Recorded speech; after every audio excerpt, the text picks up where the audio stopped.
ಎಲ್ರಿಗೂ ನಮಸ್ಕಾರ. ಇದು ನಿಮ್ಮ ಆರ್.ಕೆ ಕನ್ನಡ ಟಿವಿ. ಶಿಕ್ಷಕರ ನೇಮಕಾತಿಗೆ ಸಂಬಂಧಪಟ್ಟಂತೆ ಇಂದು ನಾವು ಸರ್ಕಾರದ ಮುಂದೆ 5 ನೇರ ಪ್ರಶ್ನೆಗಳನ್ನು ಇಡುತ್ತಿದ್ದೇವೆ. ಮೊದಲನೇ ಪ್ರಶ್ನೆ, ಪ್ರಚಾರ ಸಭೆಯಲ್ಲಿ ಕಲಿತವರ ಅರ್ಹತೆ ಆಧಾರದ ಮೇಲೆ ಅನೇಕರು ಇಂದು ಶಿಕ್ಷಕರಾಗಿ ಸೇವೆ ಸಲ್ಲಿಸುತ್ತಿದ್ದಾರೆ. ಅದೇ ಸಂಸ್ಥೆಯಲ್ಲಿ ವಿದ್ಯಾಭ್ಯಾಸ ಮಾಡಿದ ಇಂದಿನ ಅಭ್ಯರ್ಥಿಗಳು ಏಕೆ ಅನರ್ಹರು?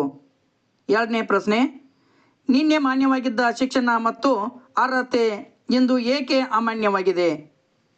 ಮೂರನೇ ಪ್ರಶ್ನೆ, ಅರ್ಹತಾ ನಿಯಮಗಳಲ್ಲಿ ಬದಲಾವಣೆ ಆಗಿದ್ದರೆ ಅದರ ಸ್ಪಷ್ಟ ಕಾರಣವನ್ನು ಸರ್ಕಾರ ಅಭ್ಯರ್ಥಿಗಳಿಗೆ ತಿಳಿಸಿ ಪ್ರೌಢಶಿಕ್ಷಣ ಮಂಡಳಿಯಿಂದ ನೀಡುತ್ತಿದ್ದ ಅಂಕಪಟ್ಟಿಗಳನ್ನು ತಡೆ ಹಿಡಬಹುದಾಗಿತ್ತಲ್ವಾ?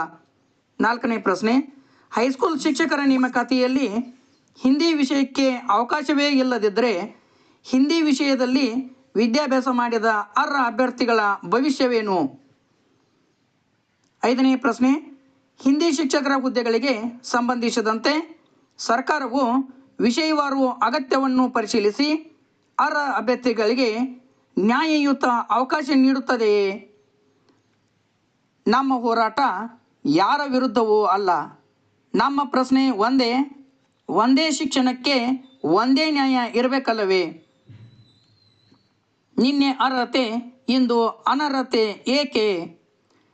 ಈ ಎಲ್ಲ ಪ್ರಶ್ನೆಗೆ ಸರ್ಕಾರ ಉತ್ತರಿಸಬೇಕು.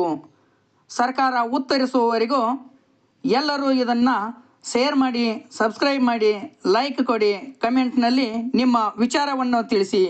ಇದು ಆರ್.ಕೆ ಕನ್ನಡ ಟಿವಿ, ಜನರ ಧ್ವನಿ, ನಿಜ ಸಂಗತಿಗಳೊಂದಿಗೆ ನಿಮ್ಮ ಜೊತೆಯಲ್ಲಿ.